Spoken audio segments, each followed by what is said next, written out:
하나님의 말씀 시편 65편 1절부터 13절 말씀입니다.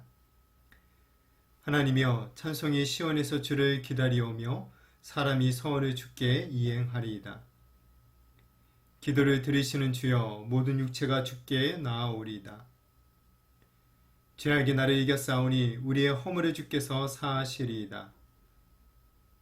주께서 택하시고 가까이 오게 하사 주의 뜰에 살게 하신 사람은 복이 있나이다. 우리가 주의 집 곧 주의 성전의 아름다움으로 만족하리이다. 우리 구원의 하나님이시여 땅의 모든 끝과 먼 바다에 있는 자가 의지할 주께서 의를 따라 어미하신 일로 우리에게 응답하시리이다. 주는 주의 힘으로 산을 세우시며 권능으로 띠를 띠시며 바다의 설렘과 물결의 흔들림과 만민의 소요까지 진정하시나이다.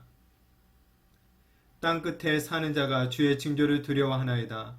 주께서 아침 되는 것과 저녁 되는 것을 즐거워하게 하시며 땅을 돌보사 물을 대어 심히 윤택하게 하시며 하나님의 강에 물이 가득하게 하시고 이같이 땅을 예비하신 후에 그들에게 곡식을 주시나이다. 주께서 밭고랑에 물을 넉넉히 대사 그 이랑을 평평하게 하시며 또 단비로 부드럽게 하시고 그 싹에 복을 주시나이다. 주의 은택으로 하늘을 관 씌우시니 주의 길에는 기름방울이 떨어지며 들의 초장에도 떨어지니 작은 산들이 기쁨으로 띠를 띄었나이다. 초장은 양떼로 옷 입었고 골짜기는 곡식으로 덮였음에 그들이 다 즐거이 외치고 또 노래하나이다. 아멘. 우리는 살면서 우리가 누리는 모든 것을 자연의 어떤 일상적인 현상이나 우리 인간의 노력의 결과로 치부합니다. 그러나 우리가 누리는 모든 것은 하나님께로부터 왔습니다. 인간들은 하나님의 이런 은혜를 깨닫지도 못하고 감사하지도 않죠. 오늘 다윗은 우리가 마땅히 이런 하나님의 은혜를 알고 감사해야 된다는 것을 노래하고 있습니다.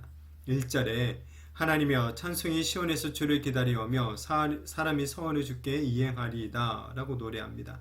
지금 시인은 하나님을 기다리겠다라고 합니다. 하나님을 기다린다라는 것을 이 다른 번역에서는 이 침묵을 드린다라고 말하기도 합니다. 하나님에 대해서 침묵하며 기다린다는 것이죠. 이것은 하나님의 응답을 신뢰한다라는 것입니다. 우리는 때로 하나님 앞에서 좀 잠잠해질 필요가 있는 것 같습니다. 대신 우리는 정말 잠잠히 이 하나님의 응답을 기다려야 하는 것이죠. 그리고 하나님께 찬양을 드려야 합니다. 하나님의 응답을 신뢰하기 때문에 비록 응답이 아직 오지는 않았지만 미리 감사와 기쁨의 찬양을 하나님께 드릴 수가 있는 것입니다. 그러면서 또 시인은 하나님께 서원을 이행하겠다라고 말하고 있습니다. 이 서원은 보통 하나님이 우리의 기도에 응답해 주시면 드리겠다라고 약속을 하는 것이죠. 하나님께 이렇게 서원한 것은 반드시 갚아야 합니다.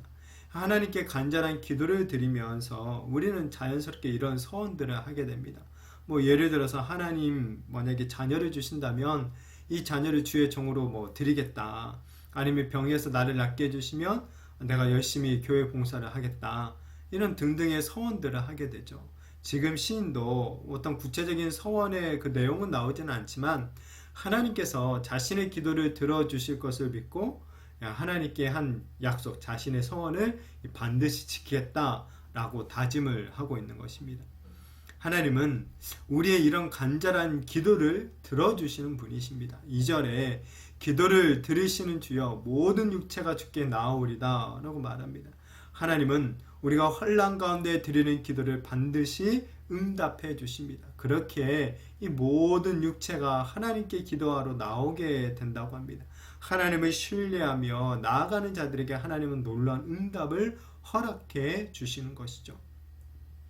우리가 이렇게 하나님의 응답을 신뢰하며 하나님 앞에 나아갈 수 있는 그 이유는 무엇입니까? 바로 하나님께서 우리에게 은혜를 베풀어 주시기 때문에 그렇습니다. 3절부터 4절에 죄악이 나를 이겼사오니 우리의 허물을 주께서 사하시리다. 주께서 택하시고 가까이 오게 하사 주의 뜰에 살게 하신 사람은 복이 있나이다. 우리가 주의 집 곧 성전의 아름다움으로 만족하리이다 라고 노래하고 있습니다.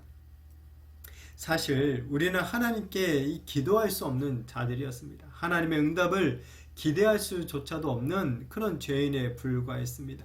우리의 죄악으로 인해 하나님과 우리 사이에 정말 꽉 가로막혀진 그런 담들이 있었습니다. 이런 죄인이 거룩하신 하나님 앞에 나아갈 수가 없는 것이죠. 그러나 하나님께서 이런 우리를 향해서 먼저 긍휼과 이 용서의 손길을 내밀어 주신 것입니다. 하나님 쪽에서 먼저 막힌 담을 허물어 주시고 하나님께 나아가 기도하며 그분의 용서와 자비와 또한 그분의 응답을 받을 수 있도록 이 놀라운 은혜를 우리들에게 베풀어 주신 것입니다. 이 일은 궁극적으로 우리 예수님을 통해 이루어진 줄로 믿습니다.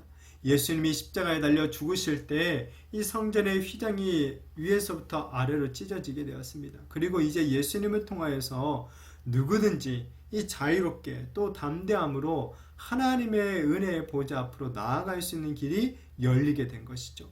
이렇게 예수님을 통해 은혜의 보좌 앞에 자유롭게 나아갈 수 있는 자들, 이런 자들이 바로 하나님이 택하시고 하나님께로 가까이 오게 되며 하나님을 모시고 살 수 있게 된 자들인 것이죠. 곧 우리의 노력과 어떤 공로로 된 것이 아니라 전적인 하나님의 은혜로 말미암아 우리들이 감히 하나님 앞에 나아갈 수 있게 된 것입니다. 이러한 사람이 오늘 시인은 복이 있다라고 말을 합니다. 하나님 앞에 가까이 나아갈 수 있는 것만큼 가장 복된 것이 없는 것입니다. 성전에서 하나님을 찾고 하나님을 만나게 될 때 우리는 진정한 만족을 또한 얻게 되기 때문입니다. 무엇보다 하나님으로부터 죄의 용서함을 받았기에 우리는 행복해하며 이 만족해할 수 있게 되는 것이죠. 원하기는 우리가 하나님께 기도할 때마다 하나님의 이런 용서와 긍휼과 자비로 인해서 더욱더 만족하게 되며 정말 행복을 누리게 되는 그런 은혜가 있게 되어지기를 축복합니다.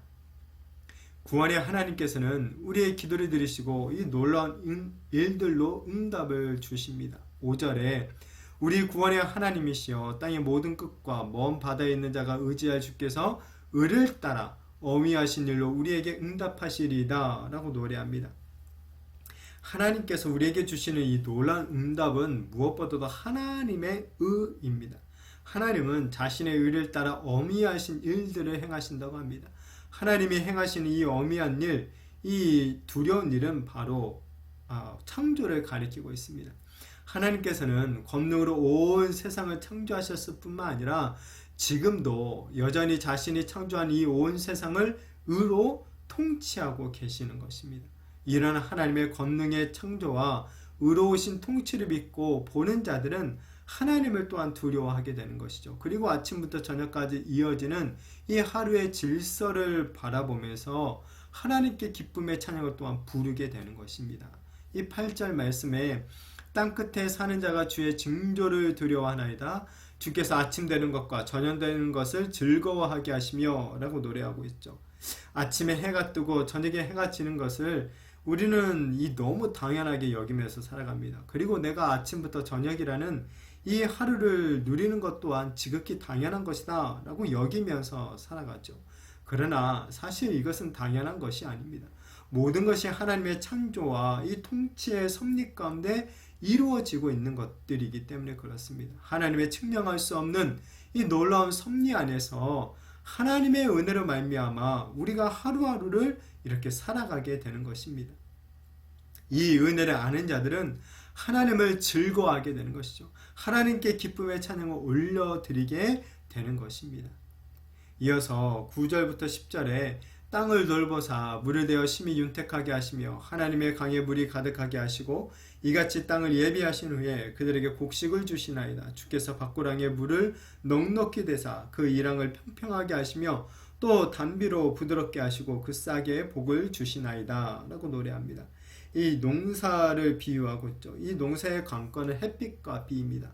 이 중동 지역은 아시다시피 비가 많이 오지 않는 지역입니다. 게다가 이 당시에는 현대처럼 물을 못 끌어다가 농가밭에 댈 만한 그런 기술이 발달하지도 않은 때입니다. 농부가 할 수 있는 것은 하늘을 쳐다보는 것밖에 없습니다. 그래서 이 제때 비가 내리고 이 농작물들이 또 그로 인해서 잘 자라면 그것이 바로 복이 되는 것이죠.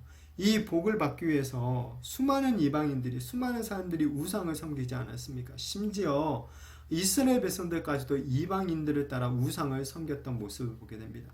그러나 오늘 시인은 누가 우리에게 이런 복을 준다라고 말하고 있습니까? 바로 하나님, 이 온 세상을 창조하시고 우리 온 세상을 다스리시는 하나님께서 우리들에게 이러한 복을 주신다는 것입니다.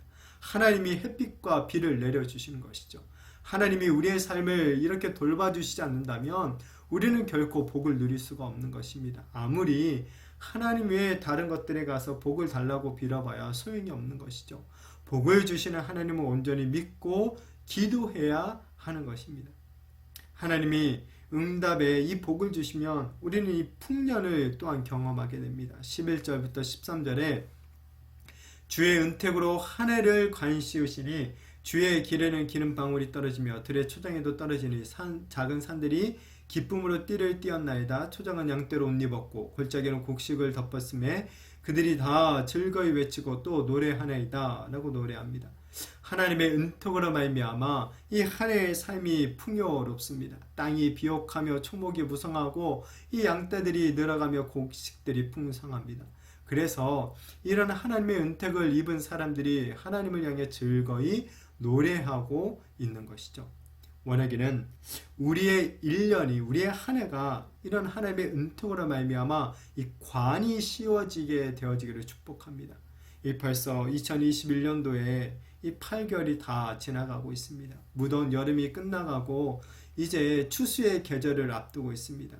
이 추수의 계절에 하나님이 주시는 은택으로 말미암아 이 놀라운 풍요로움, 놀라운 복들을 누리게 되어지기를 바랍니다.